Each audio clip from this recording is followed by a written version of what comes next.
Hello everyone, so my name is Kuldeep Singh Rathore. Welcome in GATE वाला platform. तो guys आप सबको पता है नोटिफिकेशन अपडेट इन्फॉर्मेशन अगर आती है तो यहाँ पर मिलती है आपको गेट वाला के प्लेटफॉर्म पर। जो इन्फॉर्मेशन आपका करियर बिल्ड कर सकती है वो सब इन्फॉर्मेशन यहाँ पे प्रोवाइड होती है। गाइज आज का नोटिफिकेशन आप लोगों के लिए मैं बताने वाला हूँ। ये नोटिफिकेशन जो है वो aeronautical development agency ministry of defence government of India के अंदर आया है।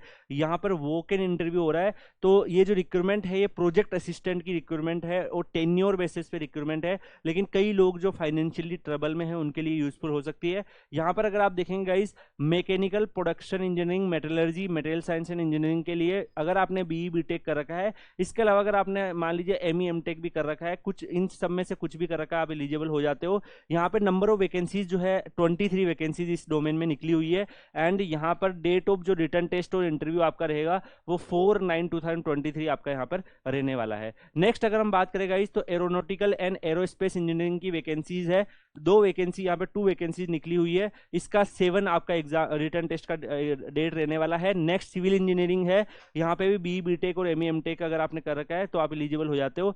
कंप्यूटर साइंस इंफॉर्मेशन टेक्नोलॉजी के लिए भी वैकेंसीज हैं यहाँ पे 25। तो मैकेनिकल और कंप्यूटर साइंस में अच्छा नंबर है। यहाँ पर अगर आपने एमएससी भी कर रखी है सीएसआईटी से तो भी आप एलिजिबल होते हो। अगर हम बात करें गाइज यहाँ पे क्या क्या आपका क्राइटेरिया रहने वाला है, तो जो भी आपका सीरियल नंबर 1 मतलब यहाँ पर जो 1 नंबर वाली वैकेंसीज है, इसमें अगर आप बीई बीटेक फर्स्ट क्लास अगर आपने कर रखा है किसी भी रिकॉग्नाइज यूनिवर्सिटी से, उसके अलावा अगर आपने 2 ईयर का एक्सपीरियंस ले रखा है किसी भी वर्क में, किसी फील्ड में, तो आप यहाँ पे एलिजिबल हो जाते हो। इसके अलावा यहाँ पे ये जरूरी नहीं है कि आपका गवर्नमेंट फील्ड में ही एक्सपीरियंस हो, अगर आपने प्राइवेट सेक्टर में भी काम कर रखा है तो आप एलिजिबल हो जाते हो। सिमिलरली 2A और 2B को अगर आप देखेंगे तो यहाँ पर भी वही आपका बीएससी बीटेक कर रखा है तो आप एलिजिबल हो जाते हो। नेक्स्ट हम बात करते हैं कंप्यूटर साइंस वाली जो वैकेंसीज है।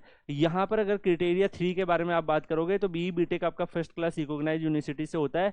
एंड अगर आप सब्जेक्ट्स के बारे में बात करें गाइस तो जो क्राइटेरिया 3 में जो आ रहे हैं उनमें यहाँ पे इन्होंने रखा है सीरियल नंबर 1 से लेके 5 वाली वैकेंसीज। तो यहाँ कोई भी एक्सपीरियंस की नीड इन्होंने नहीं बोली है। तो गाइज अगर आप यहाँ पे देखेंगे तो जो एक्सपीरियंस वाला जो चीज सेक्टर्स है वो आपको खाली देखने को मिल रहा है क्राइटेरिया 1 और क्राइटेरिया 2 वाली जो वैकेंसीज है उसी के अंदर। तो आप इसके अकॉर्डिंग यहाँ पर अप्लाई कर सकते हैं। नेक्स्ट अगर हम बात करें गाइज यहाँ पर तो अगली वैकेंसी जो आपको देखने को मिल रही है वो यहाँ पर देखने को मिल रही है electronics communication, telecommunication, electrical and electronics instruments की। इसमें भी इन्होंने बीई बीटेक मांगा है। 48 वैकेंसीज यहाँ पर आपको देखने को मिल रही है। तो यहाँ पे भी सीरियल नंबर 1 से लेके 5 में अगर आप देखोगे तो एक्सपीरियंस की नीड नहीं है। तो गाइज कुछ जगह जो है वहाँ पे एक्सपीरियंस मांगा है, कुछ जगह पे एक्सपीरियंस नहीं मांगा है।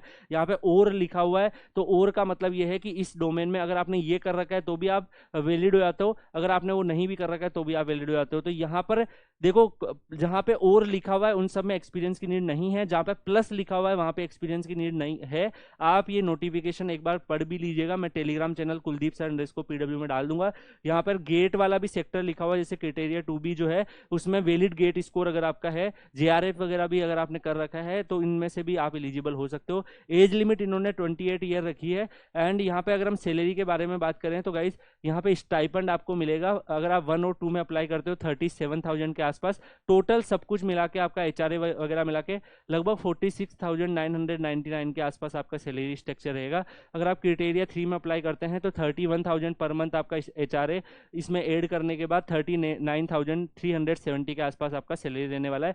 ये जो टेन्योर रहेगा ये इनिशियली 2 ईयर के लिए रहेगा और इसको अगला 2 ईयर के बाद में 4 ईयर और इसको एक्सटेंड कर सकते हैं, डिपेंड करेगा उस रिक्वायरमेंट ऑफ प्रोजेक्ट के लिए। तो ये जो वॉक इन इंटरव्यू आपका रहने वाला है इसमें अप्लाई करने के लिए आप लोग क्या करेंगे, http://www.ada.government.in पे जाके अप्लाई करना है। इसकी जो वेन्यू रहेगी वो बेंगलुरु में रहेगी, बेंगलुरु में जाके आप अप्लाई कर सकते हैं। और बाकी जो अगर आप ये फॉर्म भर देंगे तो उसमें आपके पास जो भी कम्युनिकेशन है वो मेल वगैरह के थ्रू आ जाएगा। तो गाइस एक बार आप इसकी जो मैं पिक शेयर करूंगा इस नोटिफिकेशन की Telegram channel Kuldeep sir underscore PW में, तो आप इसको एक बार देख लीजिएगा एंड आप इसको भर दीजिएगा। अगर इनकेस कोई आपका डाउट होता है तो वीडियो के कमेंट सेक्शन में या फिर टेलीग्राम चैनल पे आप पूछ सकते हैं, तो वहां पे मैं आपको रेस्पॉन्ड करने की पूरी कोशिश करूंगा। आप लोगों को पेशेंस रखना है क्योंकि आप सबको पता है गाइज वहां पे काफी सारे स्टूडेंट है तो सिंगल सारे स्टूडेंट को रेस्पॉन्स करने में थोड़ा टाइम टेकिंग होता है। कई बार आपके जो डाउट होते हैं वो इग्नोर भी हो जाते हैं, बट हमारी तरफ से मैं पूरी कोशिश करता हूँ कि आपके सारे जो डाउट्स हैं वो रेस्पॉन्ड किया जाए। तो गाइज इसी के साथ मैं इस वीडियो को एंड करता हूँ एंड इस नोटिफिकेशन को आप अप्लाई कर दीजिएगा। मिलते हैं किसी और वीडियो में किसी और नोटिफिकेशन के साथ, तब तक के लिए goodbye, thank you so much, take care, see you.